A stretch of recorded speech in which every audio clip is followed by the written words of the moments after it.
Hey everyone, welcome back to the channel. If you're navigating the crypto world in 2025 and need to transfer USDT from Kraken to Kucoin, you're in the right spot.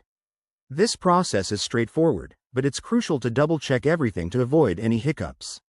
Let's dive right in and get you set up step by step. First off, make sure you have verified accounts on both Kraken and Kucoin. Verification is key for security and to prevent any delays. Start by logging into your Kraken account. Head over to the Withdraw section. It's usually in the Wallet or Funds area. Next, search for USDT in the withdrawal options.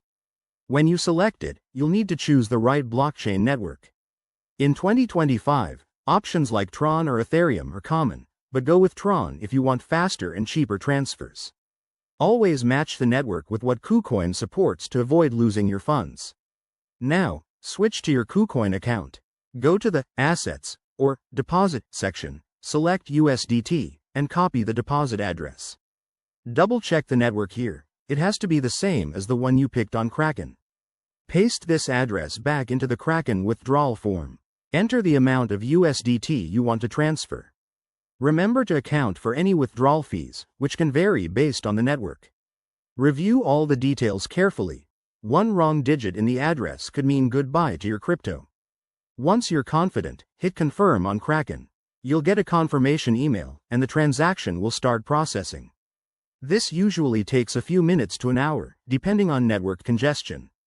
Finally, head back to Kucoin and check your wallet to ensure the USDT has arrived. If it doesn't show up right away, give it some time and verify the transaction on a blockchain explorer. A quick tip: always use two-factor authentication and never rush these steps. Crypto transfers are irreversible, so stay safe out there. Thanks for watching. If this tutorial helped, smash that like button and subscribe for more 2025 crypto guides. See you next time.